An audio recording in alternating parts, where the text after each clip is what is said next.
Assalamualaikum warahmatullahi wabarakatuh. Halo, perkenalkan, saya Karina Ultrameza dari jurusan Akuntansi, Prodi D4 Akuntansi Sektor Publik. Saya semester 4 di kelas 4 APA. Baik, di video kali ini saya akan mempresentasikan tentang materi siklus akuntansi dan pencatatan transaksi. Oke, untuk mempermudah presentasi saya akan menggunakan media PowerPoint yang akan saya tampilkan seperti berikut ini. Siklus akuntansi dan pencatatan transaksi. Di materi ini kita akan membahas 7 poin penting. Yang pertama, siklus akuntansi, bukti transaksi, pencatatan dalam jurnal, kemudian posting ke buku besar, penyusunan neraca saldo, penyusunan laporan keuangan, dan yang terakhir penutupan akun buku besar. Yang pertama, siklus akuntansi. Siklus akuntansi merupakan tahapan ataupun langkah-langkah yang harus dilalui dalam penyusunan laporan keuangan. Nah, di siklus akuntansi ini terdapat tahapan ataupun langkah yang terdiri dari 8 tahapan. Yang pertama, pencatatan jurnal anggaran dan saldo awal di buku jurnal. Yang kedua, analisis transaksi dan pencatatan transaksi di buku jurnal. Tahapan kedua ini memudahkan penyusunan laporan keuangan secara manual.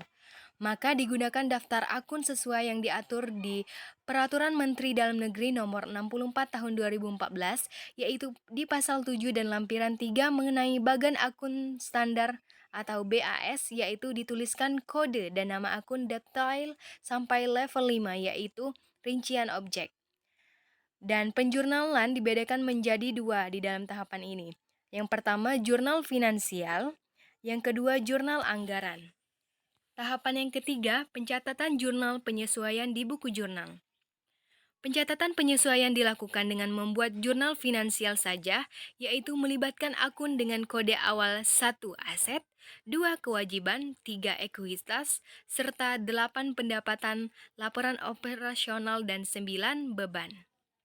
Tahapan yang keempat, posting ke buku besar. Kemudian penyusunan neraca saldo setelah penyesuaian.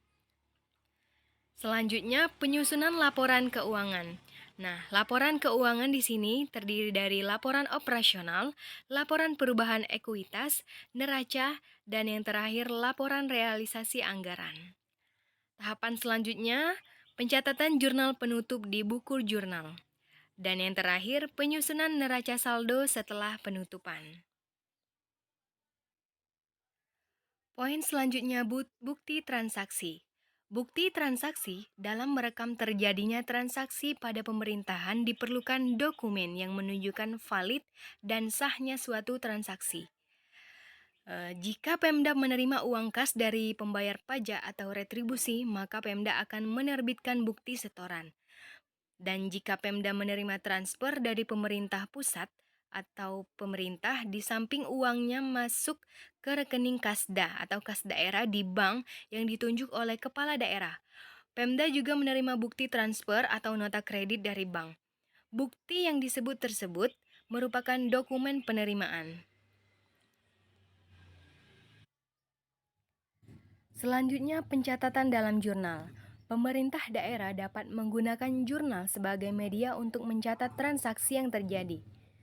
Adapun bentuk jurnal adalah sebagai berikut. Jurnal ini terdiri dari beberapa kolom. Yang pertama, kolom tanggal.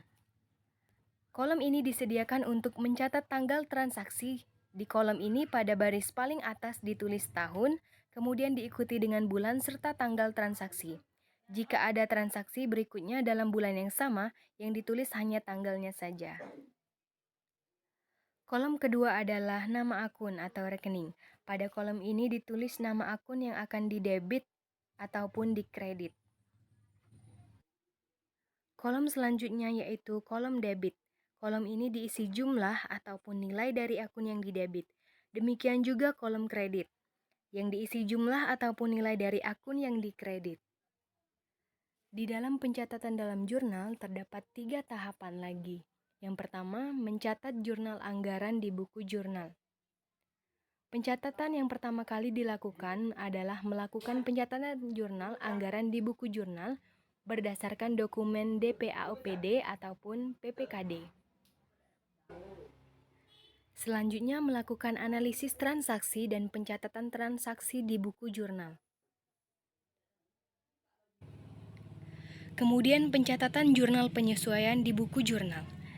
Jurnal penyesuaian perlu dibuat untuk mengupdate saldo akun agar memenuhi konsep matching cost against revenue atau penandingan yang match antara pendapatan dan beban dalam satu periode akuntansi.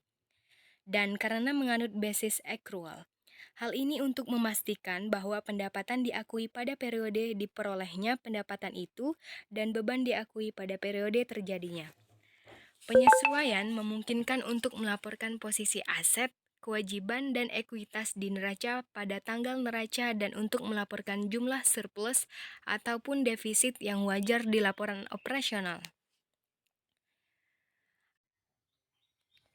Selanjutnya, posting ke buku besar. Setelah transaksi dicatat dalam jurnal, tahapan berikutnya adalah pemindahan atau posting ke buku besar. Buku besar atau sering dikenal dengan ledger atau yang merupakan kumpulan akun-akun digunakan untuk mencatat secara terpisah aset, kewajiban, ekuitas, pendapatan laporan operasional, beban, pendapatan laporan realisasi anggaran, belanja, dan juga pembiayaan. Proses posting akun-akun dari jurnal ke buku besar disebut dengan posting. Posting ke buku besar sekaligus merupakan penggolongan dan peringkasan transaksi, sebab tiap-tiap data transaksi dibawa ke masing-masing akun yang sesuai. Posting ini dapat dilakukan secara kronologis sebagaimana halnya penjurnalan, tetapi dapat juga dilakukan secara periodik, mingguan ataupun bulanan. Kemudian penyusunan neraca saldo.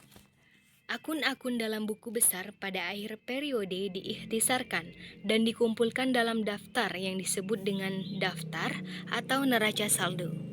Nah, hasil ikhtisar nilai atau saldonya akun buku besar tersebut diletakkan dalam neraca saldo sesuai saldo debit ataupun kreditnya masing-masing.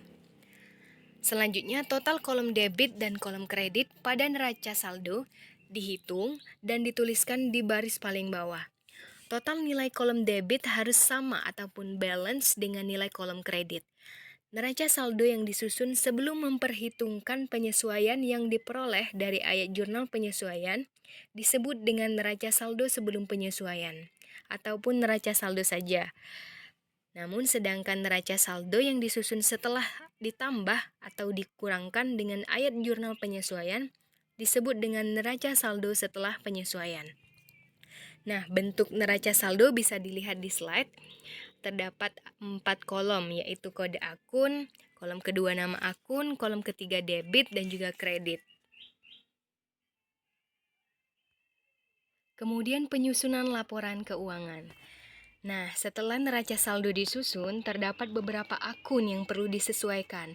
Penyesuaian tersebut dilakukan melalui ayat jurnal penyesuaian.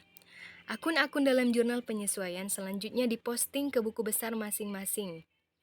Berdasarkan penyesuaian yang telah dibuat ini, selanjutnya disusun neraca saldo setelah penyesuaian, seperti yang saya bilang tadi.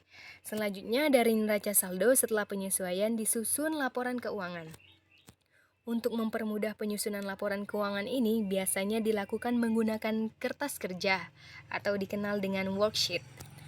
Nah, laporan keuangan pokok terdiri dari 7 laporan. Yang pertama, laporan realisasi anggaran (LRA). Kedua, laporan perubahan saldo anggaran lebih (LPSAL). Ketiga, laporan operasional (LO). 4, laporan perubahan ekuitas (LPE). 5, neraca. 6, laporan arus kas (LAK). Dan yang terakhir, catatan atas laporan keuangan atau CALK. Nah, yang terakhir yaitu penutupan akun buku besar.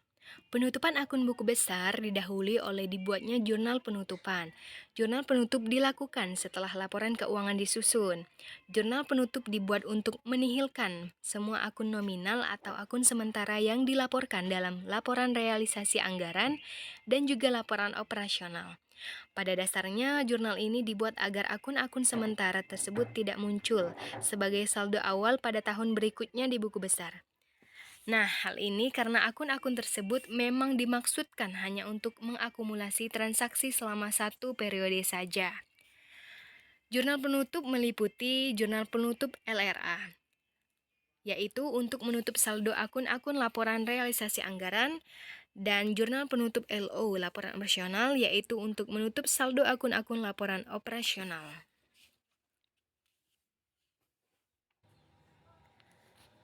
Nah, setelah jurnal penutup diposting ke buku besar, yang akan mengakibatkan saldo di buku besar tersebut akan bernilai 0 atau nihil, sehingga pada awal tahun berikutnya tidak akan muncul saldo buku besar bersangkutan.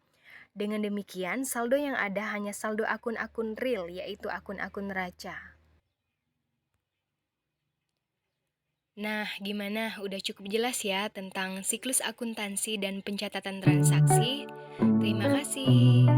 Demikianlah yang dapat saya sampaikan. Semoga bermanfaat bagi kita semua. Saya akhiri. Wassalamualaikum warahmatullahi wabarakatuh. See you next time.